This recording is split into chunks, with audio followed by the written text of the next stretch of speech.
माझा हात धरण्याची तुझी हिंमत कशी झाली? ईशाचा आवाज प्रेशर कुकरच्या शिट्टीसारखा लाऊजमध्ये घुमला. तिच्या डोळ्यात राग आणि आश्चर्याचे असे मिश्रण होते की ते पाहणाऱ्या कुणालाही घाबरवून सोडेल. तिचा नाजूक हात अजूनही हर्षच्या घट्ट पकडीत होता. हर्षने क्षणभर आपले गडद तपकिरी डोळे ईशावर रोखले. त्याच्या चेहऱ्यावर एक रहस्यमय हास्य उमटले, ज्यामुळे ईशाचा संताप अनावर झाला. तिला वाटले की यामागे नक्कीच काहीतरी कट आहे. माझ्यात पूर्ण हिंमत आहे ईशा मॅडम, तो आश्वासकपणे म्हणाला आणि तिचा हात धरून तिला लाऊंजमधून बाहेर ओढू लागला. काय चालले आहे याची ईशाला काहीच कल्पना नव्हती. तिच्या मामीच्या हातात टोस्ट होता आणि ती नाश्त्याच्या टेबलापाशी उभी होती. हे सर्व नाट्य आश्चर्याने पाहत होते. हे हे हर्ष, हा काय उद्धटपणा आहे? पाहुण्यांशी असं वागायचं का? किमान आम्हाला नाश्ता तरी करू दे. त्याच्या बहिणीचा आवाज अर्धवट राहिला. ईशा एक उत्साही आणि त्रासदायक 24 वर्षाची मुलगी. हिचा हात एखाद्या अनोळखी व्यक्तीने अशा प्रकारे कधीच धरला नव्हता.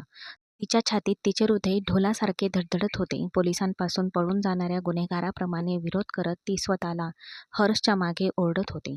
माझा हात सोड. माझं अपहरण करून तू मला कुठे घेऊन जात आहेस? हर्षने तिच्याकडे पूर्णपणे दुर्लक्ष करून गाडीचा दरवाजा उघडला आणि सामान कोंबल्याप्रमाणे तिला आत ढकलले. ईशा आणखी मोठ्याने किंचाळली आणि आणि त्याने पटकन ड्रायव्हरच्या सीटवर बसून गाडी सुरू केली. तुला काय वेड लागलंय? ती घोगऱ्या आवाजात म्हणाली.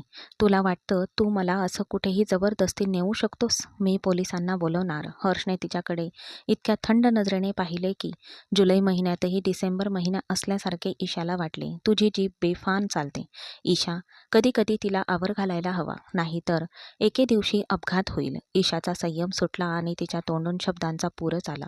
मी इतकी बडबडी नाही. तू स्वतःला कोण समजतोस? घटस्फोटीत, आणि त्यातही इतका गर्विष्ठ माणूस. तिने घटस्फोटीत या शब्दावर जोर दिला, जणू काही ती चिडवत होती. हर्षने इतक्या अचानक ब्रेक दाबले की टायर किंचाळले. ईशा पुढे सरकली आणि डॅशबोर्डवर डोके आपटण्यापासून थोडक्यात वाचली. तिच्या काळजाचा ठोका चुकला. हर्ष तिच्याकडे वळला. त्याचे डोळे रागाने चमकत होते. घटस्फोटीत? हर्षचा आवाज पाणी गोठल्या इतका थंड होता. तो एक शब्द म्हणजे तुला प्रत्येक गोष्ट करण्यासाठी मिळालेली मोकळी सूट झाली आहे का? ईशाने आपले उरलेले धैर्य एकवटले आणि आपली स्थिती बदलली. हो, आणि ऐक, तू असा चालतोस जणू काही पृथ्वीवर उपकार करत आहेस आणि म्हणत आहेस, बघा मी चालतोय. तिने मान हलवून ते करून दाखवले. हर्षने भुवई उंचावली. माझी चाल तुझ्या माकडासारख्या चाली इतकी वाईट नाही. तू असशीलच. त्याने ईशाचे शब्द पुन्हा उच्चारले, जे तिने आदल्या रात्री दिवाणखान्यात आपल्या मामीला म्हटले होते. जणू कोणीतरी तिच्या चेहऱ्यावर चुना फासला असावा, तसा तिचा चेहरा फिकट पडला. तिला आठवले की ती हर्षच्या चालण्याची नक्कल करत आपल्या आजीच्या काठीवर कशी वाकली होती आणि त्या क्षणी खुद्द हर्ष मृत्यूच्या देवदूतासारखा तिच्या मागे उभा होता. ती लाजेने पूर्णपणे खचली आणि तिला वाटले की पृथ्वी दुभंगून तिला गिळून टाकावी. हर्ष, जो 30 वर्षाचा होता आणि एका प्रतिष्ठित व्यावसायिक घराण्याचा एकमेव वारस होता. त्याने कधी स्वप्नातही विचार केला नव्हता की त्याच्या शांत आयुष्यात असे अनुप्रलय येईल. आपल्या पहिल्या लग्नाच्या कटू अनुभवानंतर तो बराच आणि बोलणंच बंद या मनस्थितीत होता. त्याचे आई वडील वारले होते आणि तो आता त्याच्या बहिणीकडे राहत होता, जी त्याची खूप काळजी घेत असे. ईशा ही त्याच्या बहिणीची भाची होती आणि तिचे आई वडील परदेशात गेल्यामुळे ती त्याच्या बहिणीकडे मोफत शिदा घेण्यासाठी त्यांच्या घरी आली होती. ईशा एक मध्यमवर्गीय मुलगी होती आणि लहानपणापासूनच इतकी स्वच्छंदी होती की ती कोणाचंही ऐकत नसे. तू माझ्याबद्दल जे काही म्हणालीस ते सगळं मी ऐकलं. हर्षने ईशाकडे पाहत विचारले. त्याच्या आवाजात उपहासाची छटा होती. एक सभ्य मुलाप्रमाणे वागत ईशाने आपली नजर खाली झुकवली. मी ते सगळं माझ्या मामीला सांगत होते. तू भूतासारखा माझ्या पाठीमागे उभा आहेस हे मला कसं कळणार? हो. तिच्या आवाजात नाटकीपणा आणि संकोचाची छटा होती. हर्षने एक दीर्घ श्वास घेतला आणि पुन्हा गाडी चालवायला सुरुवात केली. आज रात्रीच्या जेवणात तू माझ्यासोबतच बसशील आणि तुझं तोंड बंद ठेवशील. ईशाने मान वर केली आणि त्याच्याकडे अशा नजरेने पाहिले जणू काही त्याने तिची मालमत्ताच मागितली होती. तुमचं काय म्हणणं आहे? हा हिटलरवाद का? कारण आजचं जेवण शांतपणे पचावे असे मला हवे आहे, हर्षने अंतिम निर्णय देत म्हटले. जेवण तर जवळजवळ एक विनोदी कार्यक्रमच बनला होता. संकोचून ईशाने स्वतःला राणी एलिझाबेथ इतकी सुसंस्कृत सिद्ध करण्याचा प्रयत्न केला, जणू काही तिने काहीतरी चोरले आहे. अशा प्रकारे तिने हर्षच्या नजरेला टाळले. तिने अत्यंत डौलदारपणे चमच्याचे सूप प्यायला सुरुवात केली. पण तिचं नशीबच खराब होतं. साबणासारखा चमचा तिच्या हातातून निसटला आणि थेट सूपच्या वाटीत पडला. गरम टोमॅटो सूप थेट हर्षच्या दुधासारख्या पांढऱ्या कुर्त्यावर पडला, जो होळीच्या रंगासारखा चमकत होता. अरे देवा, हा चिडखोर माकड मला मारणार आहे. हर्षने हळूच आपल्या कुर्त्यावरच्या लाल डागांकडे पाहिले आणि मग ईशाकडे, जी डोळे मोठे करून बसली होती. जणू काही म्हणत होती की मी काही केले नाही. ईशाने लगेच त्याच्या कुर्त्या पुसण्यासाठी नॅपकिन उचलला, पण तिच्या गडबडीत तिचा हात पाण्याच्या ग्लासला लागला आणि बर्फासारखं थंड पाणी हर्षच्या मांडीवर उडलं.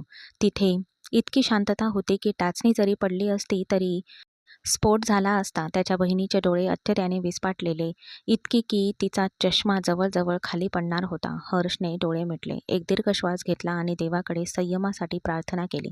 त्याचा चेहरा भावशून्य होता, पण त्याच्या डोळ्यात मी तिला आता सोडणार नाही अशी एक विचित्र चमक होती. तू एक चालती फिरती नैसर्गिक आपत्ती आहेस ईशा, हर्ष हळू आवाजात म्हणाला. त्याच्या आवाजात असहाय्यता आणि किंचित उपहास होता. ईशाचा चेहरा टोमॅटोसारखा लाल झाला. मला खरंच तुमचा मेकओव्हर करायचा नव्हता हर्ष, मला माफ करा. मी ते मुद्दाम केलं नाही, ती स्वतःचा बचाव करत म्हणाली. पहिल्यांदाच त्याने ईशाला पाहिले होते. त्याने तो गंभीर चेहरा पाहिला, ज्याबद्दल त्याने त्याच्या घरच्यांकडून ऐकले होते. आजपासून तू माझ्या खोलीपासून दूर राहशील, माझ्या स्वयंपाकघरापासून दूर राहशील आणि सर्वात महत्त्वाचं म्हणजे माझ्या मेंदूच्या निष्पाप पेशांपासून दूर राहशील. हर्ष उठत म्हणाला. त्याची पॅन्ट आणि कुर्ता पाण्याने भिजले होते, पण ईशा काहीतरी बोलण्याचा प्रयत्न करत होती, पण हर्ष पटकन निघून गेला होता. मामीने तिच्याकडे पाहिले. ईशा, तुला काय झालंय? बिचाऱ्या हर्षने आयुष्यात आधीच कितीतरी संकटं अनुभवली आहेत आणि आता तू त्याला आणखी दुःखी करत आहेस. ईशाने निराश होऊन मान खाली घातली. तिला माहीत होतं की तिने खूप मोठा गोंधळ घातला आहे. रागाच्या या डोंगराला कसा आवर घालावा या विचारात तिने तोंडावर हात ठेवला. तो कसा वितळेल? तसे जेव्हा त्याने पाण्याचा ग्लास मांडीवर पडला तेव्हा हर्षच्या चेहऱ्यावर क्षणभर एक हलकेसे स्मित हास्य तिने पाहिले होते, की केवळ एक भ्रम होता. दुसऱ्या दिवशी त्या दोघांना व्यस्त ठेवण्यासाठी त्याच्या बहिणीने काय मोठा मास्टर प्लॅन आखला होता याची ईशाला काहीच कल्पना नव्हती. हर्ष, ईशा, सकाळी नाश्त्याच्या टेबलावर तिला मामेचा आवाज एखाद्या लष्करी कमांडरच्या आदेशाप्रमाणे घुमला. तुम्ही दोघे जाऊन ती जुनी स्टोअरूम साफ करा. तिथे इतका कचरा साचला आहे की तिथे एका नवीन प्राण्याचा जन्म होऊ शकेल. ईशाने हर्षकडे पाहिले. त्याच्या चेहऱ्यावर नेहमीप्रमाणे भावशून्य भाव होता. पण मामी, मी ती स्टोअरूम तर सोडाच, मी कधी स्वतःची खोलीसुद्धा नीट साफ केली नाही. ईशाने लगेचच विरोध दर्शवला. काहीच हरकत नाही, हर्ष तुम्हाला मदत करेन. शेवटी तो घरातला सर्वात मोठा आहे. त्याच्या बहिणीने हसून त्यांना पाठवून दिले. स्टोअरूमचा दरवाजा उघडताच ईशाला जणू काही आपण एखाद्या जुन्या मम्मीच्या कबरीत शिरलो आहोत असे वाटले. तिथे इतका अंधार आणि धूळ होती की नुकता श्वास घेण्यातही तिला खोकल्याची उबळ आली. जुन्या तुटलेल्या वस्तूंची ढीग भंगार बाजारासारखे रचून ठेवले होते. ती भुताटकीची जागा आहे का? ईशाने श्वास रोखून विचारले. हे तर एखाद्या हॉरर चित्रपटाच्या सेटपेक्षा कमी नाही. हर्षने भिंतीवर हात आपटला आणि लाईटचे बटन दाबले, पण लाईट लागली नाही. वाटतंय बल्ब चालू होणार नाही, फ्यूज उडाला आहे, तो शांतपणे म्हणाला. बल्ब गेला म्हणजे काय? ईशा अशी किंचाळली जणू काही प्रकाशासोबत तिचा जीवच गेला होता. मी या काळोखात काम करू शकत नाही. मला सरड्याची इतकी भीती वाटते की माझा जीव थरथरतो. हर्षने तिच्याकडे पाहिले. अशी मुलगी, एक लढवई आणि परवाना नसलेली क्षेपणास्त्र सरड्यांना कशी घाबरू शकते? तो एक उपरोधक हास्य करत म्हणाला. ईशाने त्याच्याकडे इतक्या क्रूरतेने पाहिले की जर तिची नजर विषारी असती तर हर्ष तिथेच कोसळला असता. तुला माझ्या भीतीबद्दल कसं माहीत आहे? ते दोघे एक जुना जड बॉक्स हलवू लागताच एक मोठा सरडा एखाद्या ऑलिम्पिक खेळाडूप्रमाणे भिंतीवर सरपटला. ओ! ईशाची किंचाळी घरभर घुमली. घाबरून ती हवेत उडाली आणि विचार न करता थेट हर्षा पाठीवर जाऊन बसली. एखाद्या लहान माकडिणीप्रमाणे तिने तिचे हात त्याच्या गळ्याभोवती आवळले होते आणि जणू काही तिचा जीव धोक्यात आहे अशा थाटात किंचाळत म्हणाली, मला खाली उतरवू नकोस.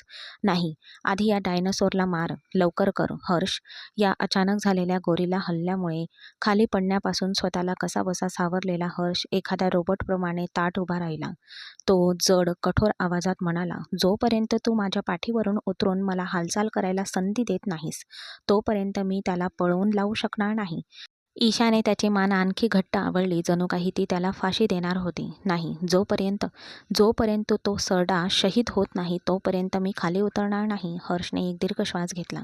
ठीक आहे, मग आपण दिवसभर याच रोमॅन्टिक पोजमध्ये राहूया. थोड्या वेळाने जेव्हा ईशाची किंचाळण्याची शक्ती संपली आणि तिचा घसा बसला तेव्हा तिच्या लक्षात आले की ती अजूनही हर्षच्या पाठीवर एखाद्या पिशवीसारखी लटकत आहे. तिचे हृदय बुलेट ट्रेनसारखे धडधडत होते. तिचे डोके हर्षच्या रुंद खांद्यावर टेकले होते आणि त्याच्या परफ्यूमचा एक अद्भुत सुगंध दरवळत होता, ज्यामुळे ईशाच्या घाबरलेल्या मनाला शांती मिळाली. आपल्या कृतीची भीषणता आणि लज्जास्पदता लक्षात येताच ती ताबडतोब त्याच्या पाठीवरून उतरली, जणू काही गरम तव्यावरून पाय काढावेत. पण तो दुष्ट सरदा अजूनही तिथेच होता, भिंतीवर छाती फुगवून उभा होता. घाबरलेल्या अवस्थेत ईशाने विचार न करता पुन्हा हर्षचा बॉडी बिल्डरवाला हात पकडला. तो तो अजूनही तिथेच उभा आहे, आपल्याकडे टक लावून बघत आहे. हर्षने त्या लहानशा सरड्याकडे शांतपणे पाहिले. ठीक आहे, तू 2 पावले मागे घे, तो म्हणाला आणि एका जुन्या झाडूला शस्त्र बनवून त्याने आपल्या त्या सरड्याला एकाच फटक्यात स्टोरूम बाहेर फेकून दिले. जणू काही आपण एक लढाई जिंकलो आहोत अशा प्रकारे ईशाने सुटकेचा निश्वास टाकला. थँक गॉड, धन्यवाद. हर्ष तिच्याकडे वळून पाहू लागला आणि यावेळी त्याच्या ओठांवर एक खरे प्रेमळ हास्य उमटले, ज्यामुळे ईशाच्या हृदयाची धडधड पुन्हा वाढली. ईशाला असे वाटले की जणू हर्षला मोकळेपणाने हसताना तिने पहिल्यांदाच पाहिले होते, पण त्या हास्याचा अर्थ तिला कळण्याच्या आतच त्याचा चेहरा पुन्हा गंभीर झाला. चला, कामाला लागूया, हर्ष यंत्रवतपणे म्हणाला. स्टोरूम आपोआपच स्वच्छ होणार नाही. ते दोघेही आपापल्या वस्तू लावू लागले. त्याचवेळी ईशाला जुन्या फोटोचा एक अल्बम सापडला. ती तो उघडू लागली. उत्सुकतेपोटी हर्षही तिच्या जवळ गेला. दोघेही तोच एक फोटो पाहण्यासाठी खाली वाकले. त्या फोटोमध्ये एक लहान गुबगुबीत मुलगा त्याच्या आईसोबत हसत होता. तो हर्ष होता. तू लहानपणी किती गोंडस आणि निरागस होतास, ईशा हळू आवाजात म्हणाली. अचानक ईशाला एक जोरदार भयानक शिंक आली. तेवढ्यात हर्षचा चेहरा तिच्या चेहऱ्याच्या अगदी जवळ आला. स्टोरूममधील धूळ आणि ईशाच्या शिंकेतील कण इतक्या अचूकपणे त्याच्या चेहऱ्यावर आदळले की त्याने लगेच डोळे मिटून घेतले. त्याच्या चेहऱ्यावर कोणताही भाव नव्हता, फक्त शांतता होती. ईशाने अत्यंत अवघडल्यासारखे दात विसळले आणि म्हणाली, मला माफ करा, तुम्हाला धुळीची ॲलर्जी नाही का? हर्षने डोळे उघडले आणि तिच्याकडे पाहिले. आता मला वाटते की मला धुळीची नाही तर ईशा नावाच्या एका आजाराची ॲलर्जी आहे, ती उपहासाने म्हणाली. ईशाने चिडून तोंड वाकडे केले. तिला माहीत होते की हर्षचा राग अजूनही शांत झाला नव्हता, पण तिच्या मनात एक विचित्र कळ आली. हर्षला इतक्या रागाने पाहून तिला भीती वाटत होती. ते दृश्य अजिबात सुखद नव्हते. या नकळत झालेल्या चुकांची भरपाई कशी करायची या विचारात ती पडली. तिला कल्पनाही नव्हती की ही एका अशा कथेची सुरुवात होती जिथे विनोद, नाट्य आणि खोचक टोमणे एकमेकात गुंतले जाऊन त्यांना अशा नात्याकडे घेऊन जाणार होते ज्यांची त्यांनी कधी कल्पनाही केली नव्हती. स्टोरूममधील त्या अणुबामासारख्या शिंकेनंतर ईशाचा चेहरा लाजेने टोमॅटोसारखा लाल झाला होता. परिस्थिती सावरण्यासाठी हर्षने शांतपणे आपल्या खिशातून रुमाल काढला आणि चेहऱ्यावरची धूळ आणि इतर आलिशान वस्तू पुसण्यात त्याच्या चेहऱ्यावरचे भाव असे होते जणू काही हे त्याच्यासाठी रोजचेच काम होते. ईशाने आपल्यात उरलेले थोडेसे धैर्य एकवटत, मी खरंच, मला माफ करा, मला धुळीची तीव्र ॲलर्जी आहे. हर्षने रुमाल पुन्हा खिशात कोंबत तिच्याकडे रागाने पाहिले. त्याचे भेदक डोळे जणू काही ईशाच्या अस्तित्वाचा वेध घेत होते. तुला धुळीची ॲलर्जी आहे आणि मला या सतत गोंधळ घालणाऱ्या चालत्या संकटाची, तो निर्विकारपणे म्हणाला आणि दरवाजाकडे निघाला. ईशा काही बोलण्याआधीच तो स्टोरूममधून निघून गेला होता. ईशाने रागाने पाय आपटला. उद्धट, गर्विष्ठ, हा स्वतःला काय नवाब समजतो, ती पुटपुटली. रात्रीच्या जेवणात सूप आणि पाण्याची आंघोळ, कोठरात सरड्याची माकडासारख्या उडी मारण्याचा प्रकार आणि आता हे शिंकण्याचे प्रकार. ईशाने आपलेच म्हणणे खरे करून घेण्याचा निश्चय केला होता. ती आपला गमावलेला सन्मान परत मिळवणार होती. ती हर्षला दाखवून देणार होती की ती केवळ एक विध्वंसक नसून एक अत्यंत सुसंस्कृत मुलगी आहे. बस झालं, आता मी माझ्या स्वतःच्या हातांनी त्याच्यासाठी कडक चहा बनवते आणि माझी प्रतिमा चांगलीच तयार करते. खोलीत फेऱ्या मारत ती स्वतःशीच म्हणाली, मी असा चहा बनवेन की त्याला कळेल की ईशा काय चीज आहे आणि तो भानावर येईल. ती पूर्ण उत्साहाने आणि निश्चयाने स्वयंपाकघरात शिरली.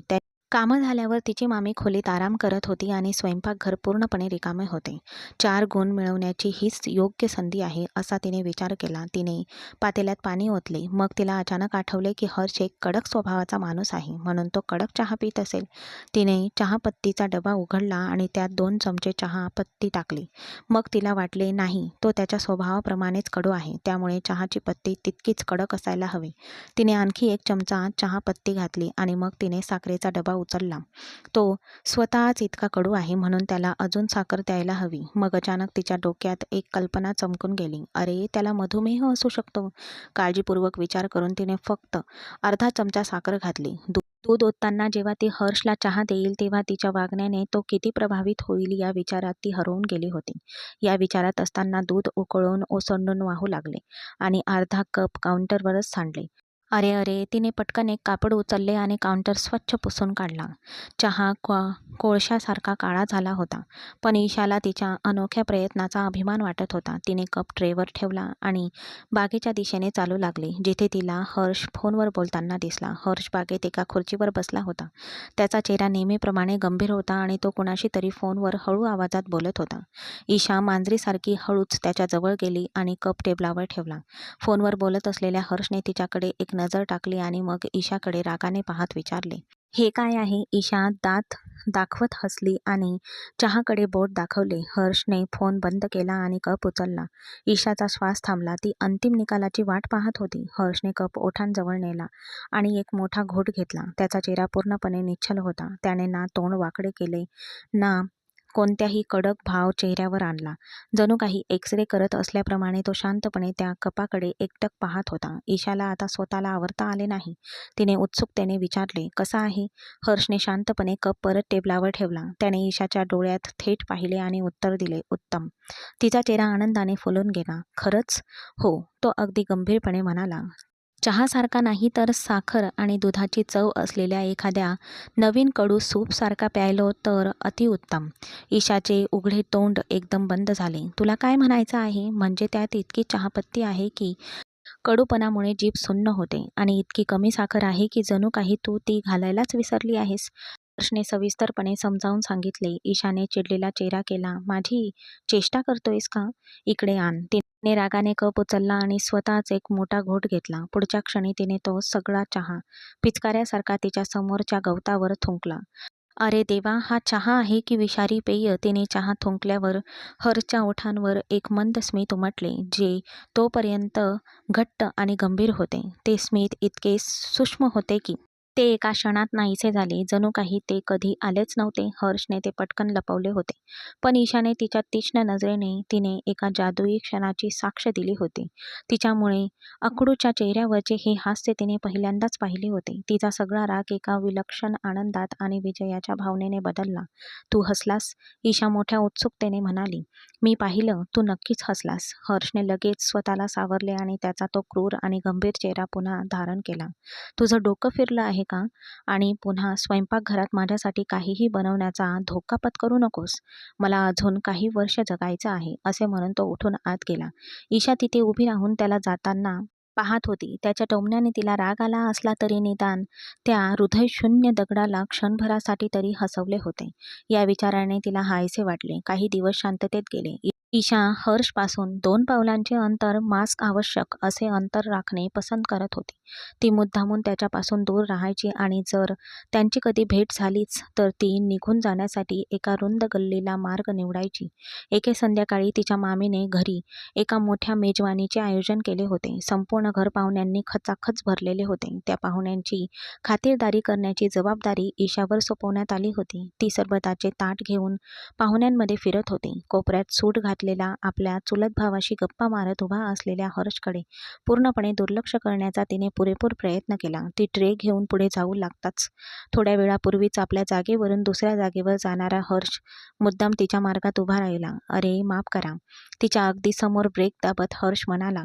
यमराजाप्रमाणे त्याला अचानक आपल्यासमोर प्रकट झालेले पाहून ईशाला प्रचंड भीती वाटली. तुम्ही ट्रे वाचवण्यासाठी ती पटकन मागे सरकली, पण तिचा स्वतःचा लांब दुपट्टा एखाद्या खलनायकाप्रमाणे तिच्या पायात अडकला. अरे, तिचा तोल गेला आणि ती मागे पडली. ती पडण्याआधीच हर्षने एक पाऊल पुढे टाकले आणि तिला आपल्या मिठीत घेतले. तो आवाज तिच्या कानात घुमला. ईशा दचकून डोळे उघडले. आपण त्याला किती घट्ट बिलगलो होतो हे तिच्या लक्षात आले. ती लगेच ताठ उभी राहिली. तिचा चेहरा लाजेने लाल झाला होता. मामी मी ईशा तिला समजवण्यासाठी एक पाऊल पुढे गेली. एक शब्दही नाही. तिच्या मामीने हात उंचावून तिला थांबवले. तिचा आवाज खोलीभर घुमला. तू माझी सगळ्यात महागडी साडी खराब केलीस. सगळ्या पाहुण्यांसमोर माझी अशी फजिती केलीस. ईशाच्या डोळ्यात पाणी आले. मी पडणार होते तेव्हा म्हणजे तू अख्खा ट्रे उलटवलास? मामी रागाने म्हणाले. ईशाने मदतीसाठी हर्षकडे पाहिले. जणू काही झालंच नाही अशा आविर्भावात तो शांतपणे आपल्या कोटावरून सरबताचे काही डाग पुसत होता. हे सगळं त्यांच्यामुळे झालं. ते मुद्दाम माझ्या वाटेत आले. हर्षला पाहत ती रागाने म्हणाली. मी मी तर खूप वेळ तिथेच उभा होतो. तू मात्र डोळे झाकून काम करत होतीस. खोटं. तू मला पाहिलंस. ईशा ओरडली. पुरे. मामीचा आवाज पुन्हा घुमला. तुम्ही दोघांनी माझं आयुष्य नरक करून टाकलं आहे. पाहुणे गेल्यावर मी तुमच्या दोघांशी बोलेन. ईशा रडत रडत आपल्या खोलीत पळून गेली. हर्षने एक दीर्घ श्वास घेतला आणि पाहुण्यांची माफी मागू लागला. दुसऱ्या दिवशी सकाळी नाश्त्याच्या टेबलावर तणावपूर्ण वातावरण होते. त्याच्या बहिणीचा राग अजूनही शांत झाला नव्हता. ईशा मान खाली घालून शांतपणे बसली होती. हर्षच्या बहिणीने चहाचा कप पुढे ठेवला आणि म्हणाली. मी तुम्हा दोघींना रोज पाहते. मी या सगळ्या भांडणांना आणि त्रासांना वैतागले आहे. ईशा काहीतरी बोलण्याचा प्रयत्न करत होती, पण मामीने तिला थांबवले. तुम्ही दोघी आज घरातलं कोणतंही काम करणार नाहीत. ईशाने आश्चर्याने मान वर केली. तुमचं काय म्हणणं आहे? याचा अर्थ असा की तुम्ही दोघी घराबाहेर जाल. मामी त्यांच्यासमोर एक लांब लचक यादी ठेवत म्हणाली. घरातलं सगळं सामान संपलं आहे. जा आणि हे सगळं घेऊन या. वर्तमानपत्र वाचत असलेल्या हर्षने मान वर केली. दीदी मला ऑफिसला जायचं आहे. कृपया ड्रायव्हरला पाठवा.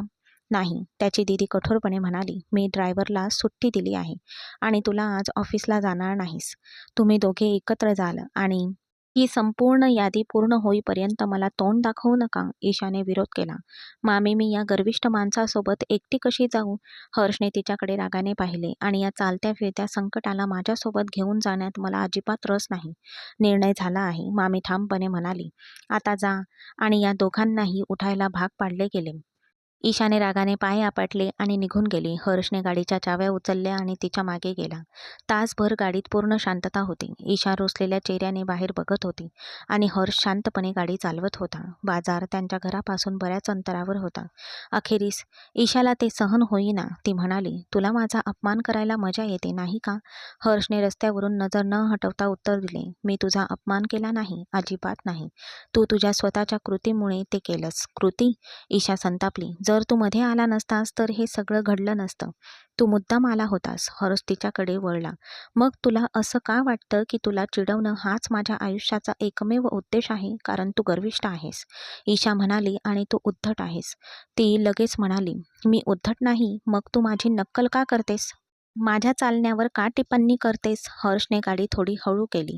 ईशाचं तोंड उघडच राहिलं. तू तू सगळं ऐकलंस? हो, हर्ष गंभीरपणे म्हणाला.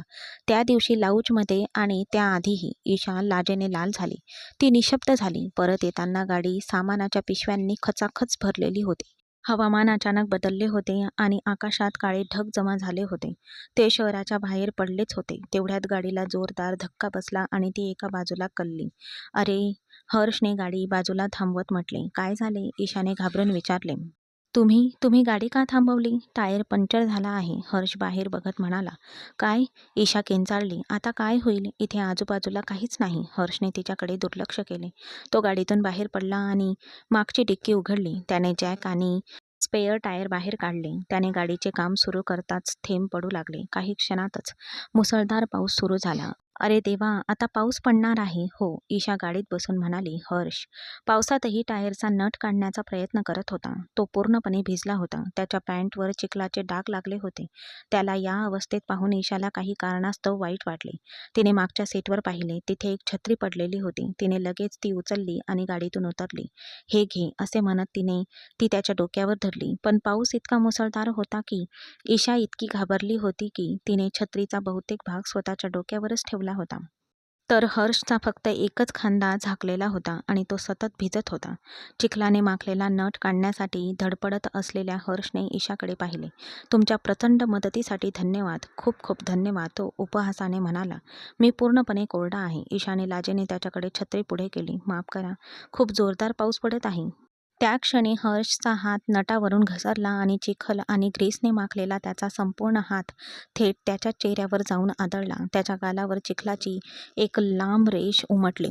हर्षने डोळे मिटले आणि एक दीर्घ श्वास घेतला. त्याने आपल्या चिखलाने माखलेला चेहरा पुसण्याचा अयशस्वी प्रयत्न केला आणि मग ईशाकडे पाहिले. ईशाने त्याची अवस्था पाहिली. हर्ष तर गर्विष्ठ, नेहमीच गर्विष्ठ असलेला हर्ष पावसात चिंब भिजलेल्या चेहऱ्यावर काळा चिखल लागलेला तिच्याकडे असह्यपणे पाहत होता. ईशाला स्वतःला आवरता आले नाही. पहिले म्हणजे तिच्या ओठांवर स्मित हास्य उमटले आणि मग ती खळखळून हसली.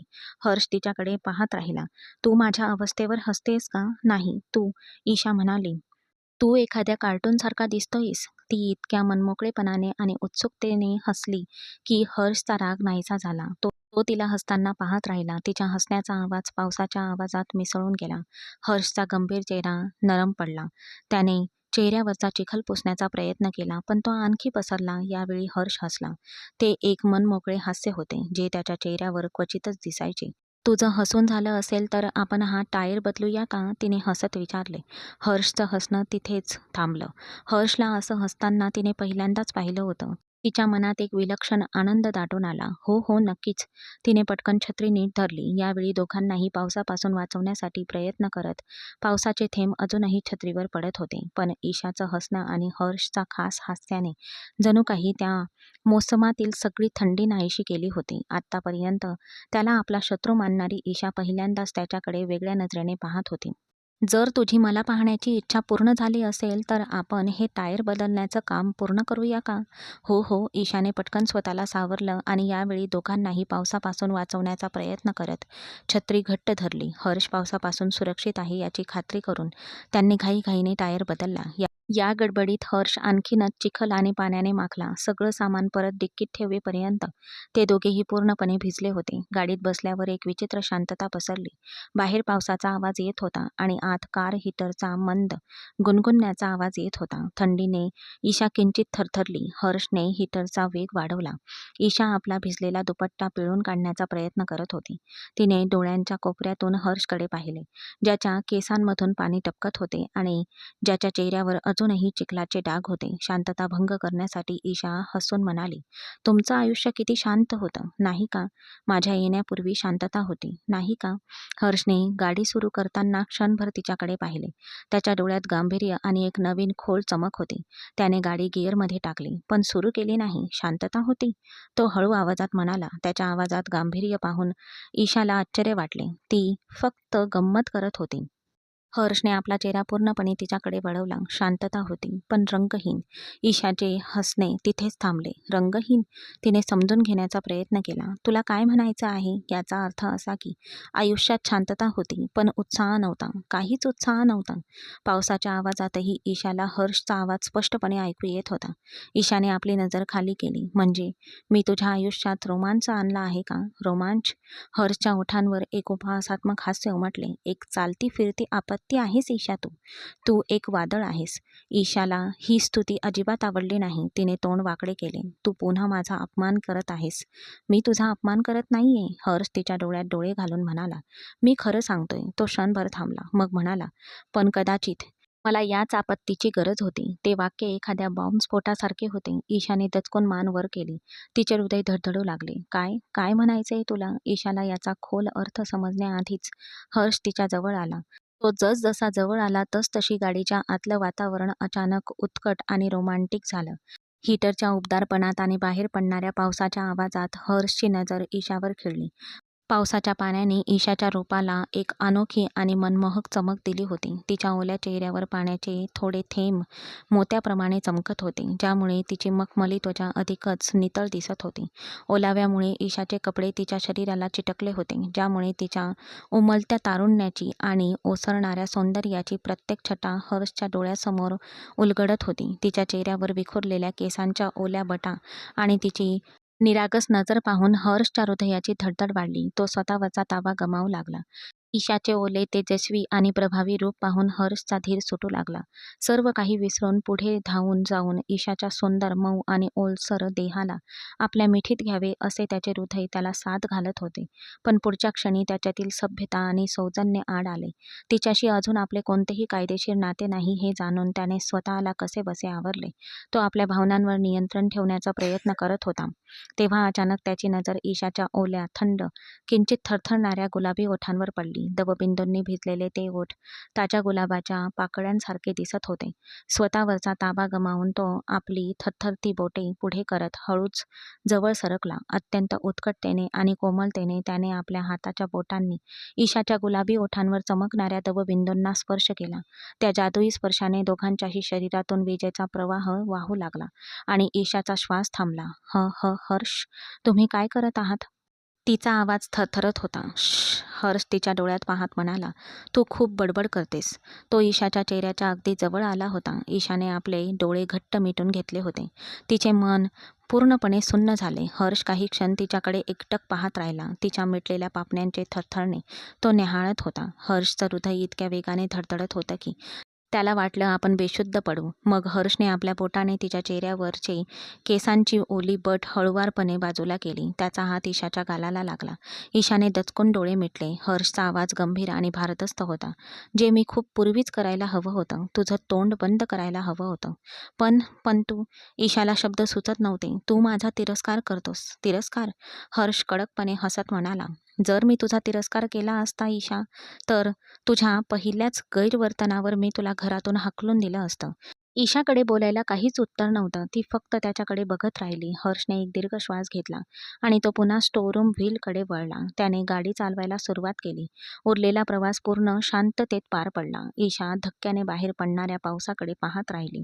तिचं मन अजूनही त्या क्षणात अडकलेलं होतं. हर्ष शांतपणे गाडी चालवत होता. त्याचा चेहरा अजूनही भावशून्य होता, पण त्याची बोटं मात्र स्टेअरिंग व्हीलवर घट्ट रोवलेली होती. ते घरी पोहोचले तेव्हा रात्र झाली होती. पाऊस थांबला होता, पण थंड वारा वाहत होता. त्याची बहीण म्हणजेच तिची मामी दिवाणखान्यात अत्यंत अस्वस्थ होऊन येरझाऱ्या घालत होते. चिखलाने माखलेले आणि पूर्णपणे भिजलेले ते दोघे आत शिरताच ती किंचाळली. "अरे देवा, तुम्ही दोघांनी काय गोंधळ घातला आहे?" ती त्यांच्याकडे धावत गेली. "आणि तुम्ही दोघे फोन का उचलत नाहीयेत? मी कधीपासून तुम्हाला फोन करण्याचा प्रयत्न करत आहे. तुम्ही ठीक आहात ना?" त्या स्पर्शाने अजूनही अविचलित झालेल्या ईशा काहीच बोलली नाही. ती फक्त तिच्या मामीकडे शून्य नजरेने बघत राहिली. हर्ष पुढे आला आणि त्याने किराणा मालाच्या पिशव्या टेबलावर ठेवल्या. "दीदी, आम्ही ठीक आहोत. टायर पंक्चर झाला होता आणि पाऊस सुरू झाला." त्याच्या दीदीने एक-एक करून त्यांच्या चेहऱ्याकडे पाहिले. हर्षचा चेहरा थकलेला होता आणि ईशा जणू काही ती तिथे नव्हतीच. "ईशा." तिने तिचा खांदा हलवला. "तू ठीक आहेस ना बाळा?" ईशा दचकून तिच्याकडे बघत राहिली. "हो हो मामी, मी ठीक आहे. मला थंडी वाजते. जा पटकन कपडे बदल, नाहीतर आजारी पडशील." मामी काळजीने म्हणाली. "मी तुम्हा दोघांसाठी गरम कॉफी पाठवते." हर्ष आधीच त्याच्या खोलीकडे निघाला होता. ईशासुद्धा मान खाली घालून तिच्या खोलीकडे चालू लागली. दीदी तिथे उभी राहून त्यांना जाताना पाहत होती. "हे विचित्र आहे," ती पुटपुटली. "दोघेही चिखलाने माखलेले आहेत. ते इतक्या संकटातून आले आहेत, पण आज पहिल्यांदाच ते भांडून परत आलेले नाहीत." त्यांना कल्पनाही नव्हती की आज टायर पंक्चर होण्यापेक्षाही काहीतरी अधिक गंभीर घडलं होतं. ईशा तिच्या खोलीत पलंगावर बसली होती, पण तिचं मन दुसरीकडेच होतं. "हे कसं शक्य आहे?" तिने स्वतःशीच विचार केला. "तो गर्विष्ठ माणूस, त्याचा मला स्पर्श, त्याचे ओठ, तो माझा इतका द्वेष करतो मग? की माझा काही गैरसमज झाला आहे?" तिच्या हृदयात गोंधळ आणि एका अनोळखी आनंदाची सरमिसळ झाली होती. ईशाला अजूनही तिच्या ओठांवर त्याच्या बोटांचा कोमल स्पर्श जाणवत होता. तिला रात्रभर नीट झोप लागली नाही.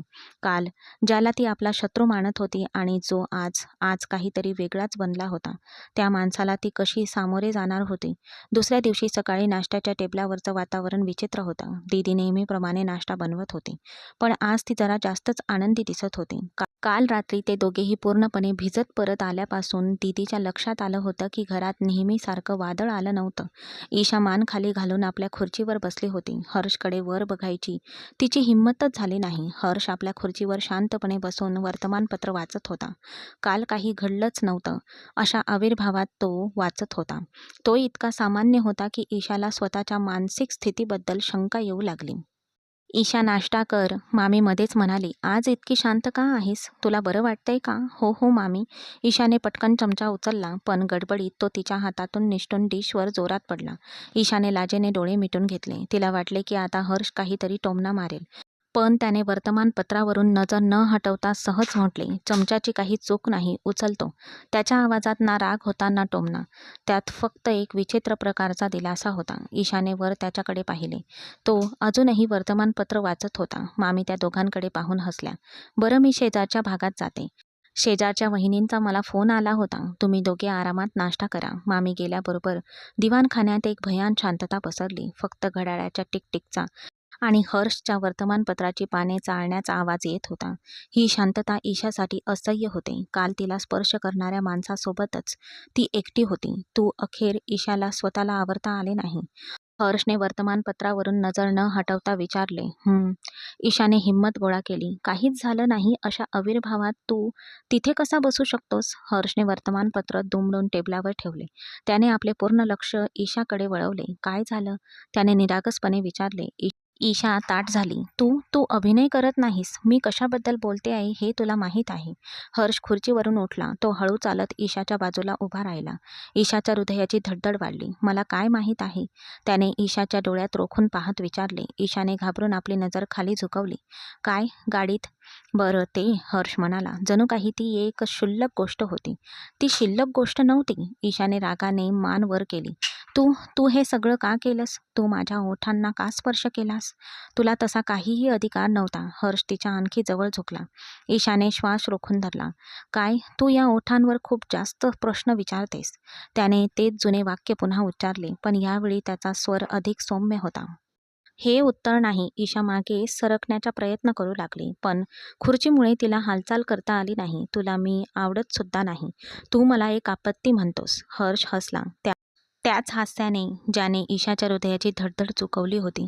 मी कधी म्हणालो की तू मला आवडत नाहीस? ईशाने आश्चर्याने त्याच्याकडे पाहिले. तू तर असंही म्हणाला नाहीस की मी तुला सांगितलं, तू एक चालती फिरती आपत्ती आहेस. हर्ष तिच्या डोळ्यात खोलवर पाहत म्हणाला. आणि तू एक आपत्ती आहेस. तो क्षणभर थांबला. मग त्याचा आवाज आणखी खोल आणि अधिक आवेशपूर्ण झाला. माझी आपत्ती, माझी आपत्ती. त्या 2 शब्दांनी ईशाच्या हृदयाला भेदलं. तिचा सगळा राग, तिचा सगळा गोंधळ नाहीसा झाला. जणू काही क्षणात वारा नाहीसा झाला होता. ती फक्त त्याच्याकडे बघत राहिली. हर्ष ताठ उभा राहिला. आणि कालच्याबद्दल बोलायचं तर, तो म्हणाला, ते फक्त तुला काही काळासाठी शांत करण्यासाठी होतं. आणि बघ, माझी युक्ती यशस्वी झाली. जर मी गाडीत तसं केलं नसतंस तर तू पूर्ण रस्ता बडबड करत राहिली असतीस आणि गाडी थांबल्यामुळे आधीच गोंधळलेल्या माझ्या डोक्याची अवस्था आणखीनच बिघडवली असतीस. तू काल रात्रीपासून पूर्णपणे शांत आहेस, बरोबर? ईशाचा चेहरा राग आणि लाजेने लाल झाला. तू तू इतका इतका काय? हर्षने भुवया उंचावल्या. तू खूप वाईट आहेस. ती रागाने ओरडली. खुर्चीवरून उठली आणि पटकन जायला वळली. पण तिच्या नशिबाने ती झटकन वळताच तिचा पाय कार्पेटच्या कोपऱ्याला तिचा पाय अडकला आणि तिचा तोल गेला. अरे देवा, ती पडणारच होती. तेवढ्यात हर्ष पुढे धावला आणि त्याने तिला आपल्या मिठीत पकडले. ती त्याच्या मिठीत होती.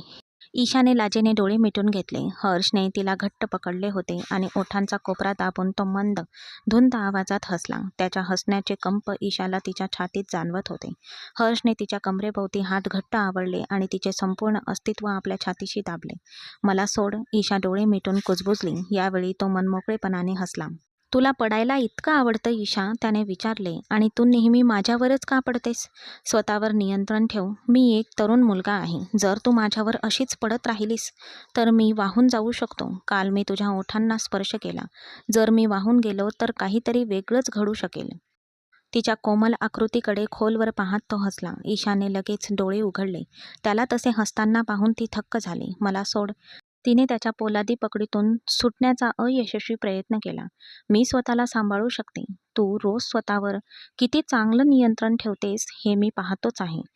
हर्षने तिला सोडले नाही. उलट तिचा चेहरा स्वतःच्या चेहऱ्याजवळ ओढला. त्याच्या स्वरात आता उपहास नव्हता, तर एक धुंद खोडकरपणा होता. मला वाटतं मला तुला सांभाळण्याची सवय करून घ्यायला हवी. माझी काळजी करू नकोस. माझी. त्याच्या खुनी डोळ्यात थेट बघत ईशा म्हणाली. आता तुझी काळजी करावी लागेल. हर्ष कुजबुजला. शेवटी तूच माझी आफत आहेस. ईशा त्याच्या या वेडगड खोडीला काही उत्तर देण्याआधीच बाहेरून मामीचा आवाज आला. ईशाने पटकन स्वतःला त्याच्या पकडीतून सोडवले आणि जणू काही झालंच नाही अशा आविर्भावात आपले कपडे नीट करू लागली. हर्ष तिथे हसत उभा होता. आज पहिल्यांदाच ईशाला या गर्विष्ठ माणसाचा राग आला नव्हता. उलट तिच्या हृदयात एक विचित्र गोड कळ उमटली होती. मामी लाऊजमध्ये परतल्यावर हर्षच्या मिठीतून सुटलेल्या ईशाला तिचे हृदय अजूनही ढोलासारखे धडधडत असल्याचे जाणवत होते. ते भयंकर घाबरलेलं होतं. ती लगेच तिच्या खोलीत धावत गेली. ए ईशा, तुझा नाश्ता संपव, मामीचा आवाज मागून आला. पण ती थांबली नाही. खोलीत शिरून तिने दार बंद केले आणि आरशासमोर उभी राहिली. तिचा संपूर्ण चेहरा लाज आणि लज्जेने लाल झाला होता.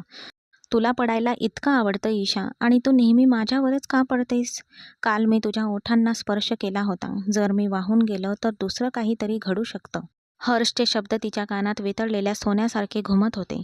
त्याचा उत्साही हास्य, त्याच्या डोळ्यातील खोल खोडकरपणा. काय चाललंय? ईशाने आरशातील तिच्याच प्रतिमेला विचारले. ज्या माणसाचा मी तिरस्कार करत होते, तो मला माझी अडचण, माझी आफत म्हणतोय हे, आणि मला मला वाईट वाटत नाहीये का? तिने तिच्या अनियंत्रितपणे धडधडणाऱ्या हृदयावर हात ठेवला. नाही ईशा, भानावर ये. तो फक्त तुझी चेष्टा करतोय, तो फक्त तुला चिडवतोय. पण त्या क्षणी तिच्या हृदयाला कोणताही तर्क मान्य नव्हता. पुढचे 2 दिवस एका विचित्र शांततेत गेले. ईशा हर्षला प्रत्येक वेळी पूर्णपणे टाळत होती आणि तो सुद्धा त्याच्या कामात व्यस्त होता. त्यांच्यातील बदललेली शांतता घरातील त्यांच्या दीदीला जाणवत होती. जिथे वादळे असायची तिथे आता एक शांत समुद्र होता, जो वर शांत दिसत होता, पण आतून मात्र प्रेमाची स्पंदने जाणवत होती. हर्ष आजकाल खूप अस्वस्थ आहे, जेवताना मामी ईशाला म्हणाल्या. हर्ष निघून गेल्यावर ती मुद्दामून जेवायला बसली होती. का? काय झालं? ईशाने तिच्या हृदयाची धडधड लपवत अनवधानाने विचारले. हा एक खूप महत्त्वाचा ऑफिस प्रोजेक्ट आहे. तो घरून काम करतोय. सकाळपासून तो त्याच्या स्टडी रूममध्ये स्वतःला कोंडून बसला आहे. दीदी एक उसासा टाकत म्हणाली. कोणीतरी त्याला मदत केली तर बरं होईल. ईशाने कान टवकारले. मदत? मी मी त्याच्यासाठी कॉफी बनवू का? ईशा अडखळत म्हणाली. तिला तिने बनवलेल्या विषारी चहाची आठवण झाली. मामीने आश्चर्याने तिच्याकडे पाहिले. तू? मग ती खोडकरपणे हसली. हो हो, का नाही, बनव. पण देवासाठी यावेळी नीट बनव. ईशाने होकारार्थी मान हलवली. काळजी करू नकोस. यावेळी तिने कॉफी बनवण्यात खरोखरच लक्ष केंद्रित केले. तिने कॉफी नीट बनवली होती. तिने साखर आणि कॉफीचा अगदी प्रमाणात, योग्य प्रमाणात वापर केला होता. कप घेऊन ती सावधपणे हर्षच्या अभ्यासिकेकडे गेली. दार थोडेसे उघडे होते. तिने धैर्याने दार ठोठावले. आत या. हर्षचा थरथरलेला गंभीर आवाज आला. ईशाने हळूच दार उघडले. संपूर्ण खोली कागदपत्रे आणि फाईल्सने भरलेली होती. हर्ष खुर्चीवर मान झुकवून बसला होता. त्याचे केस थोडे विस्कटलेले होते आणि तो एका फाईलकडे खोल विचारात पाहत होता. ते मी तुमच्यासाठी कॉफी आणली आहे, ईशाने मधुर मंद आवाजात म्हटले. हर्ष दचकून वर पाहू लागला. त्याचे डोळे आधी थकलेले होते, मग ईशाला पाहून आश्चर्याने, आणि नंतर एक खोल मोहक खोडकरपणा उमटला. कॉफी? त्याने भुवया उंचावली. आज तुझा काय प्लॅन आहे? हे अगदी व्यवस्थित बनवलं आहे, ईशाने रागसपणे तोंड फुगवत म्हणाली. मी स्वतः चाखून पाहिली आहे. ठीक आहे, मग चला ही नवीन उत्कृष्ट कलाकृती चाखून पाहूया. त्याने हात पुढे केला. ईशाने कप घेतला आणि ती त्याच्या डेस्ककडे गेली. टेबलावर असंख्य फाईल्स आणि मोठे चार्ट्स विखुरलेले होते. तिथे खूप कमी जागा होती. हे इथे ठेव, हर्ष काही कागद बाजूला सारत म्हणाला. ईशाने काळजीपूर्वक कप टेबलावर ठेवला, इतक्या शांतपणे आणि कोणत्याही त्रासाशिवाय. हे केल्याबद्दल तिला स्वतःला खूप अभिमान वाटला. ती हसली आणि मागे वळली. देवाचे आभार. नाहीतर हर्षचे वाक्य अपूर्ण राहिले. ईशा वळताच तिच्या दुपट्ट्याचा कोपरा एखाद्या खलनायकप्रमाणेच तो गरम कॉफीच्या कपात अडकला. नाही, ईशा किंचाळली. सगळं काही एका क्षणात घडलं. कप पालथा पडला आणि सगळी उकळती गरम कॉफी टेबलावर विखुरलेल्या महत्त्वाच्या अधिकृत कागदपत्रांवर आणि प्रोजेक्ट्स चार्टवर सांडली. खोलीत भयान शांतता पसरली. भीतीने ईशाने डोळे मिटून घेतले. हर्ष हा विध्वंस पाहत स्तब्ध बसला होता. ईशा, हर्षचा आवाज इतका थंड आणि सपाट होता की हर्षच्या अंगावर शहारे आले. तो तो माझा दुपट्टा. ईशाचा आवाज थरथरत होता. मी ते मुद्दाम केलं नाही. तू? हर्षचे डोळे मिटून एक दीर्घ श्वास घेतला. तू माझ्या 3 महिन्यांची मेहनत वाया घालवलीस. ईशाचे डोळे विस्फारले. तिच्या डोळ्यात पाणी तरारले. नाही, प्लीज, मी मी सगळं साफ करते. ती घाबरून पुढे सरकली आणि टिश्यूने कागद पुसू लागली. थांब, हर्षने तिचा हात घट्ट पकडला. तू अजूनही सगळं खराब करत आहेस. शाई पसरत आहे. त्याने ईशाचा हात घट्ट धरला. ईशा रडत रडत त्याच्याकडे बघत म्हणाली, मी काय करू? हर्षने तिचा हात सोडला आणि तो खुर्चीवरून उठला. तो रागवलेला दिसत होता, पण तो ओरडला नाही. तो फक्त ईशाकडे बघत राहिला. मला वाटतं तू फक्त चहात विष घालत आहेस. तो कंटाळलेल्या स्वरात म्हणाला, तू माझ्या करिअरसाठी सुद्धा इतकी धोकादायक आहेस हे मला माहीत नव्हतं. हे शब्द ईशाच्या काळजाला भिडले. ती खरंच रडू लागली. मला माफ कर. मला खरंच फक्त तुला मदत करायची होती. मामी म्हणत होत्या की तू नाराज आहेस. तिचे अश्रू पाहून हर्षचा सगळा राग क्षणार्धात वितळून गेला. त्याचा चेहरा नरम पडला. त्याला माहीत होतं की तिने हे मुद्दाम केलं नव्हतं. ती ईशा होती. ती असंच काहीतरी सहज करत असायची. त्याने एक दीर्घ श्वास घेतला. पुरे, रडू नकोस. तो तिच्या जवळ आला. आता जे घडलंय ते बदलता येणार नाही. ईशा हुंदके देत म्हणाली, तुम्ही माझ्यावर खरंच रागावला आहात, नाही का? हर्षने तिच्याकडे पाहिले. राग? मी रागावलं तर काय करू? पुढच्या वेळी तू माझा लॅपटॉप तोडशील. त्याने टेबलावरून खराब केलेले कागद उचलले. चल, आता तुला याची शिक्षा भोगावी लागेल. ईशाने भीतीने त्याच्याकडे पाहिले. शिक्षा? हो, हर्ष अगदी गंभीरपणे म्हणाला. माझ्यासोबत गच्चीवर चल. हे सगळे कागद उन्हात वाळवायला मला मदत कर. ईशाने आश्चर्याने त्याच्याकडे पाहिले. बस एवढंच? ही शिक्षा आहे? आणि मला एवढंच करायचं आहे? हर्ष हसला. माझ्यासोबत वेळ घालवण्यापेक्षा मोठी शिक्षा तुझ्यासाठी दुसरी कोणती असू शकते? त्याने कागद उचलले आणि तो दरवाजाकडे निघाला. तू येत आहेस की मी एकटाच जाऊ? माझी आफत. ईशाने पटकन आपले अश्रू पुसले आणि मंद स्मित हास्य करत त्याच्या मागे गेली. सोनेरी सूर्यप्रकाश गच्चीवर पसरला. ईशाने ओल्या फायलींचा ढीग हातात धरून हर्षच्या मागे उभी राहिली. तिचा निरागस चेहरा अजूनही अश्रूंनी ओला होता आणि तिची लाज स्पष्ट दिसत होती. हर्षने तिच्याकडे एक नजर टाकली. आता मी आयुष्यभर रडत बसू का? तू थांबणार आहेस का? की हे चुकवायला मला मदत तरी करणार आहेस? ईशाने पटकन अश्रू पुसले. मी करते. हर्ष जमिनीवर बसला आणि काळजीपूर्वक प्रत्येक पेपर वेगळे करू लागला. त्या कॉफीमुळे ते एकमेकांना चिटकून बसले होते. ये इथे बस. त्याने आपल्या शेजारी जमिनीच्या जागेवर थाप मारली. आणि काळजी घे, ते कागद फाटतील. ईशा लाजत लाजत त्याच्या अगदी शेजारी बसली. त्यांच्यामध्ये इतके कमी अंतर होते की त्यांचे खांदे एकमेकांना लागत होते. ते दोघेही शांतपणे कागद वेगळे करून जमिनीवर पसरवू लागले. ईशाला आश्चर्य वाटल्याशिवाय राहिले नाही. हे खरंच महत्त्वाचे होते का? तिने हळू आवाजात विचारले. हर्षने एक दीर्घ श्वास घेतला. हा माझ्या कंपनीचा एक मोठा प्रकल्प होता. मी गेल्या 3 महिन्यांपासून यावर काम करत आहे. मी रात्रभर जागून यावर काम करत होतो. उद्या माझं एक मोठं प्रेझेंटेशन आहे. हे ऐकून ईशाच्या काळजाचा ठोका चुकला. अरे देवा, म्हणजे मी सगळं काही खराब केलं. तिच्या डोळ्यात पुन्हा पाणी तरळलं. हर्षने काम थांबवलं आणि तिच्याकडे बघत म्हणाला, अगं, मी तुला रडण्यासाठी हे सांगितलं नाही. मग तू मला का सांगितलंस? तिने हुंदके देत विचारलं. जेणेकरून तुला दिसेल की तू किती मोठी आपत्ती आहेस. हर्ष गंभीरपणे म्हणाला, पण त्याच्या डोळ्यात एक विचित्र वेडसर भाव आणि एक हलकीशी चमक होती. ईशाने चिडलेला चेहरा केला. तू पुन्हा माझी चेष्टा करतोयस? मी गंमत करत नाहीये. तो हसून आणि थोडा जवळ सरकत म्हणाला, मी खरंच सांगतोय. काळजी करू नकोस. माझ्याकडे कम्प्युटर आहे. माझ्याकडे या संपूर्ण प्रोजेक्टचा बॅकअप आहे. खरंच? ईशाला हायसं वाटलं. हो, हर्ष म्हणाला. पण हे तर मूळ सहीचे कागद होते. आता या कॉफी फ्लेवर्ड सह्या आहेत. त्याच्या या खोडकर बोलण्यावर ईशा हसली. तू माझ्यावर का रागवला नाहीस? हर्षने आपली भेदक नजर ईशाच्या डोळ्यात रोखली. रागावून मी काय करणार आहे? तो मखमली आवाजात म्हणाला. तुझ्यावर रागावून काही उपयोग नाही. तू मुळातच तशीच आहेस. मी कशी आहे? ईशाने खोट्या रागाने विचारले. अगदी मूर्ख, हर्ष म्हणाला. आणि ईशा काही बोलण्याआधीच त्याने पटकन कुजबुजत पुढे म्हटले, आणि कमालीची गोड सुद्धा. ईशाचं तोंड उघडच राहिलं. तिचं हृदय बुलेट ट्रेनसारखं धडधडत होतं. हर्षच्या डोळ्यातील प्रेम आणि आकर्षणाने ईशाच्या संपूर्ण अस्तित्वाला आपल्या ताब्यात घेतले होते. ते एकमेकांच्या नजरेत हरवून गेले होते. तेवढ्यात अचानक वाऱ्याचा एक जोरदार झोत त्याच्या अंगावरून गेला. उप्स, ईशा किंचाळली. नुकतेच सुकायला लागलेले ते कागद पतंगासारखे हवेत उडू लागले. पकड त्यांना, हर्ष ओरडला. ते दोघेही त्या कागदांचा पाठलाग करत गच्चीवर वेड्यासारखे धावू लागले. ईशा उडणाऱ्या कागदांपैकी एक पकडण्यासाठी वेगाने धावली, पण ओल्या फरशीवर तिचा पाय घसरला आणि ती हवेत फेकली गेली. ती किंचाळत खाली पडणारच होती. तेवढ्यात हर्षने बिबट्याच्या चपळाईने तिच्याकडे धाव घेतली आणि त्याने तिला आपल्या मजबूत बाहूंमध्ये पकडले. ते दोघेही धापा टाकत एकमेकांना बिलगले होते. ईशा त्याच्या मिठीत होती आणि सगळीकडे कागद उडत होते. हर्ष हसला आणि म्हणाला, मला माहीत होतं की तू हे काम सुद्धा शांतपणे करू शकणार नाहीस. ईशा हसून म्हणाली, मी नाही केलं, वाऱ्याने केलं. वाऱ्याने त्यांना गाठलंय. हर्ष तिला सरळ उभे राहण्यास मदत करत म्हणाला, चल, हे कागद सगळीकडे विखुरण्याआधी पटकन त्यांच्यावर दगड ठेव.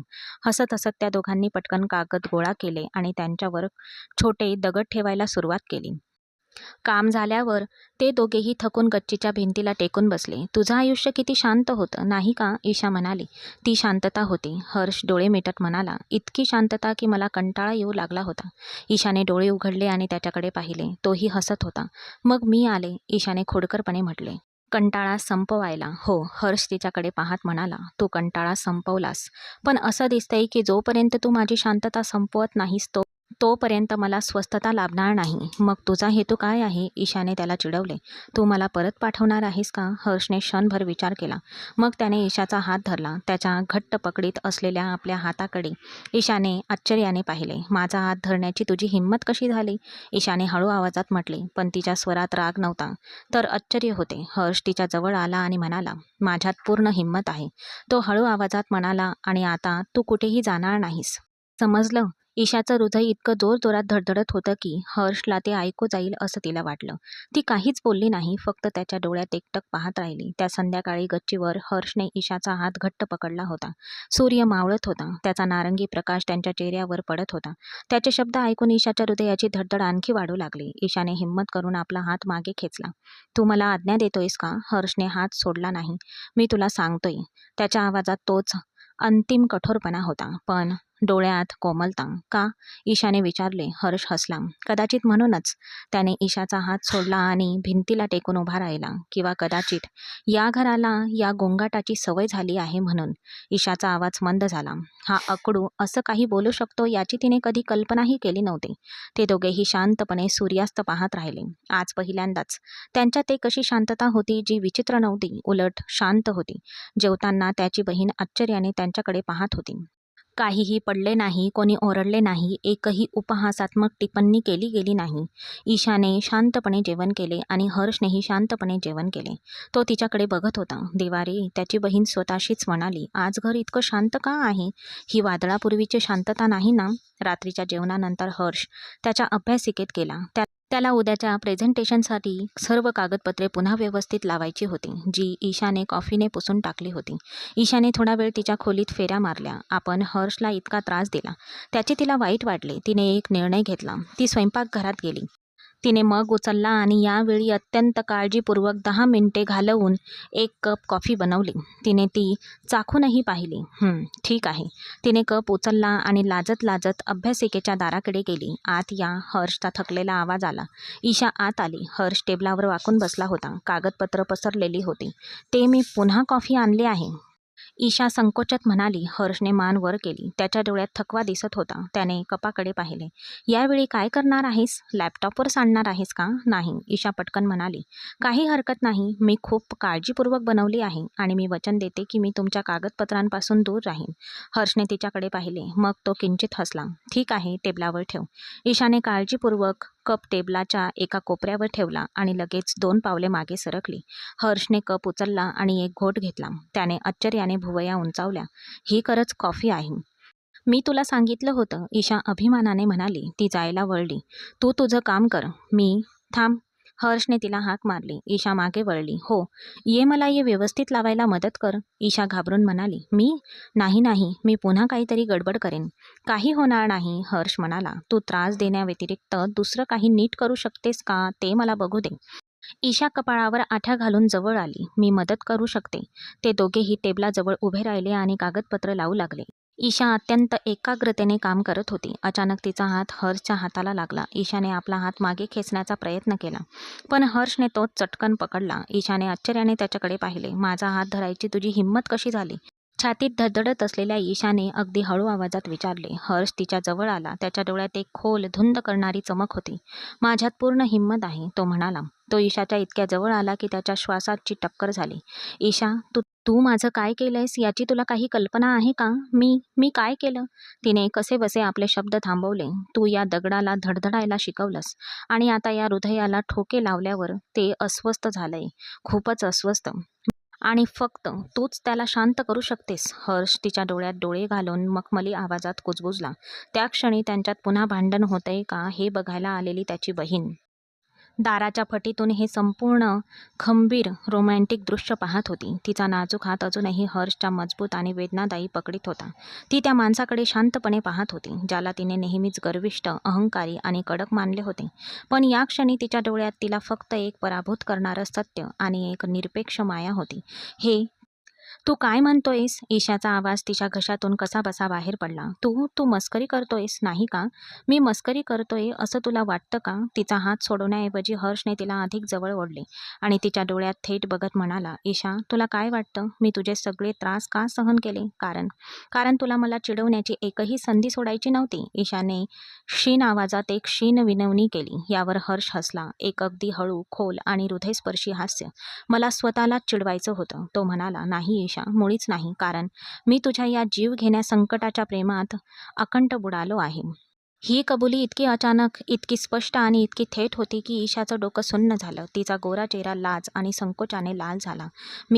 मला जायला हवं. त्याची पकड सोडवण्यासाठी आपली सगळी शक्ती वापरत ती पटकन म्हणाली, मामी माझी वाट बघत असतील. हर्ष त्या उन्मादात आणखी काही बोलण्याआधी किंवा तिला पुन्हा पकडण्याआधीच तिने पटकन दार उघडले आणि वेड्यासारखी खोलीतून बाहेर पळाली. हर्ष तिला जाताना बघत तिथेच उभा राहिला, पण यावेळी त्याच्या चेहऱ्यावर राग नव्हता. उलट एक अतिशय शांत आणि मोहक हास्य होतं. अगदी बाहेर त्याची बहीण, जिने त्याचे संभाषणातील प्रत्येक शब्द ऐकला होता, ती घाईघाईने एका कोपऱ्यात लपली. जेव्हा ईशा धावत तिच्या खोलीत गेली आणि स्वतःला आतून कोंडून घेतले, तेव्हा त्याच्या बहिणीने सुटकेचा निश्वास टाकला. देवाचे आभार, ती हसली. आता मला फक्त सकाळ होण्याची घाई आहे. दुसऱ्या दिवशी सकाळी नाश्त्याच्या टेबलावरचे दृश्य पूर्णपणे वेगळे होते. ईशा तो क्षण आठवत रात्रभर अंथरुणावर तळमळत होते. हर्षचे ते जादुई शब्द तिच्या डोक्यातून जातच नव्हते. मी तुझ्या या त्रासाच्या प्रेमात पडलो आहे. तेव्हा ती नाश्त्यासाठी आली. तेव्हा तिचा चेहरा पूर्णपणे लाजेने लाल झाला होता. ती खूप लाजत असल्यामुळे ती कुणाशीही नजर मिळवू शकली नाही. ती शांतपणे तिच्या खुर्चीवर बसली, पण ती खाली मान घालून बसली होती. जेव्हा हर्ष नाश्त्यासाठी आला तेव्हा तो नेहमीप्रमाणेच अगदी सामान्य आणि शांत होता. त्याने आपल्या बहिणीला नम्रपणे नमस्कार केला आणि आरामात चहा पीत आपल्या खुर्चीवर बसला. पण आज त्याच्या डोळ्यात एक वेगळाच रंग होता. त्याची नजर एका आनंददायी खोडकरपणाने वारंवार ईशाच्या खाली झुकलेल्या चेहऱ्यावर जात होती. त्याची बहीण टेबलावर घडत असलेले हे मूकनाट्य बारकाईने पाहत होत्या आणि त्यांचे मन हेलावले. ईशा बाळा, मामीने अखेर मौन तोडत विचारले, तू ठीक आहेस ना? सकाळपासून तुझ्याकडून कसं काही फुटलं नाही, काही पडलं नाही? ईशाने घाबरून अचानक आपले डोके वर केले. हो मामी, मी अगदी ठीक आहे. ठीक आहेस असं वाटत नाहीये, मामी मुद्दाम गंभीरपणा दाखवत म्हणाली. मग तिची नजर हर्षकडे गेली, जो आरामात चहा पीत होता, पण त्याच्या होटांच्या कोपऱ्यावर हलकेसे स्मित उमटले होते.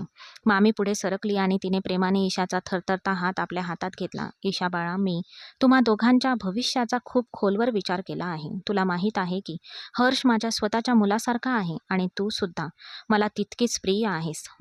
माझ्या स्वतःच्या मुलीसारखी. ईशाच्या हृदयाची धडधड वाढू लागली. संभाषण कोणत्या दिशेने जात आहे हे तिला जाणवले होते. तुम्ही दोघे अजून किती काळ असा लपंडाव खेळणार आहात? मामीने थेट विचारले. मामी, ईशा घाबरून म्हणाली, तसं काही नाहीये, बस एवढंच की. मामी हसून म्हणाली, मी काल रात्री सगळं पाहिलं. ईशाचा चेहरा लाजेने लाल झाला. तिने रागाने हर्षकडे पाहिले, जो काहीच माहीत नसल्याच्या आविर्भावात चहा पीत होता. मामीने ईशाला विचारले, बाळा, आता पुरे झालं. हर्षने आपलं मन स्पष्ट केलं आहे. आता सांग, तू हर्षशी लग्न करायला तयार आहेस का? तो प्रश्न एखाद्या बॉम्बस्फोटासारखा होता. ईशाकडे काहीच उत्तर नव्हते. तिने घाबरून हर्षकडे पाहिले, जो अजूनही शांतपणे हातात चहाचा कप धरून तिच्या उत्तराची वाट पाहत असल्यासारखा तिच्याकडे एकटक पाहत होता. तिने मदतीसाठी हर्षकडे पाहिले, पण तो शांतपणे चहा पीत होता. जणू काही त्याचा या सगळ्या प्रकरणाशी काहीही संबंध नव्हता. त्याच्या डोळ्यात खोडकरपणा स्पष्ट दिसत होता. ईशाला अडकलेली पाहून त्याला मजा येत होती. त्याची बहीण पुन्हा म्हणाली, बोल ईशा, तू गप्प का आहेस? ईशाला प्रचंड राग आला होता. एका बाजूला तिची मामी होती आणि दुसऱ्या बाजूला हा अकडू होता, ज्याने काल रात्री मोठे मोठे कबुली जबाब दिले होते आणि आता जणू काहीच माहीत नसल्याच्या आविर्भावात बसला होता. तिने एक निर्णय घेतला, जर त्यांना चिडवायचेच असेल तर दोघांनाही चिडव. ईशाने एक दीर्घ श्वास घेतला आणि चहाचा कप ओठांजवळ नेणाऱ्या हर्षकडे खोडकरपणे पाहिले. ती तिच्या मामीला म्हणाली, मामी, मी विचार करत आहे. हर्षचा हात थांबला. कप टेबलावर ठेवण्याऐवजी त्याने तो हातातच धरला. तो तिथे उभा राहिला आणि ईशाकडे पाहू लागला. ईशा पुढे म्हणाली, अशा म्हाताऱ्या मॉडेलशी लग्न करून माझं नुकसान होत आहे की काय, याची मला काळजी वाटते. क्षणभर खोलीत शांतता पसरली. आश्चर्याने मामीचे तोंड उघडे राहिले. हर्षने हळूच चहाचा कप टेबलावर ठेवला. त्याच्या चेहऱ्यावरचा सगळा खोडकरपणा नाहीसा झाला होता. त्याच्या डोळ्यात एक नवीन धोकादायक चमक दिसू लागली होती. नुकसान? त्याचे मंद गंभीर आवाजात पुन्हा विचारले.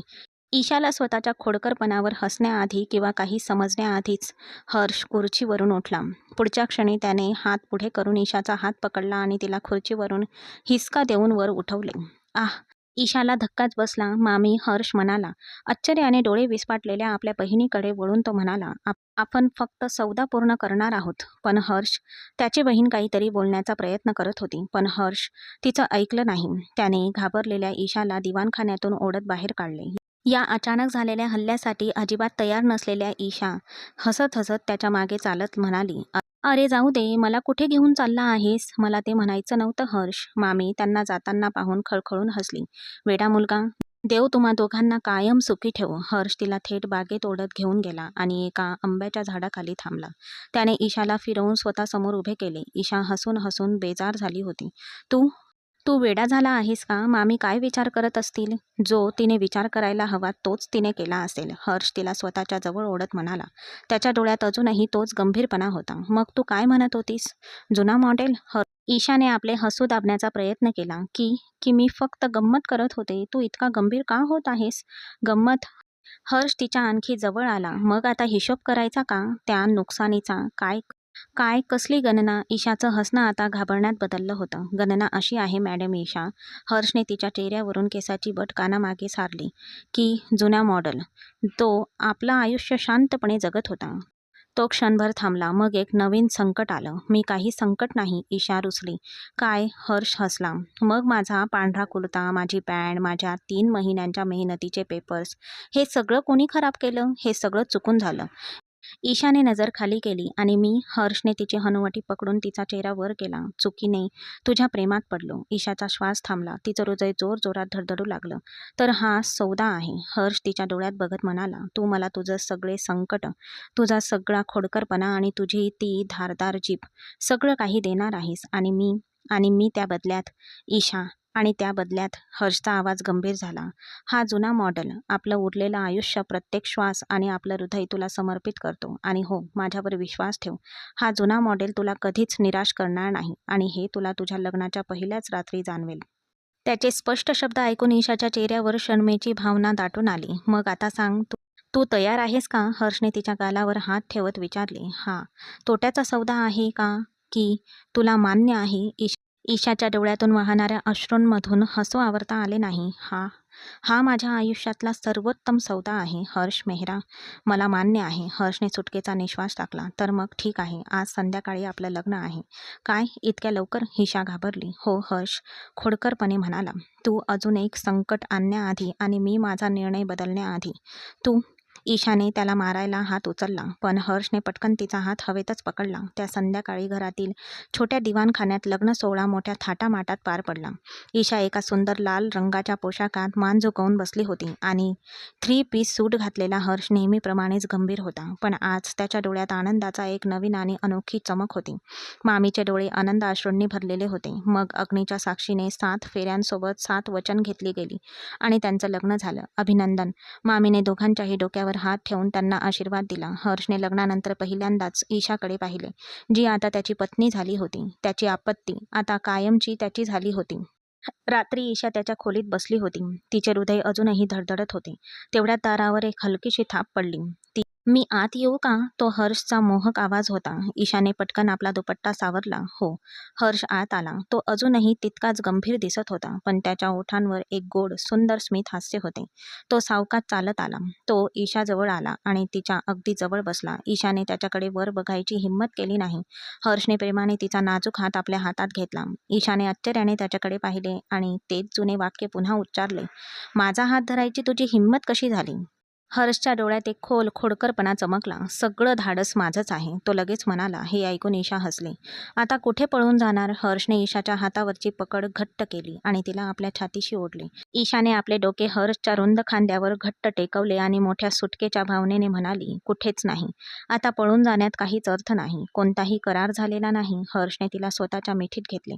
त्याचे हात तिच्या कमरेभोवती घट्ट आवळले. तू नेहमी माझी डोकेदुखीच राहशील. तो तिच्या कानात निरपेक्ष प्रेमाने कुजबुजला. माझी एकुलती एक आपत्ती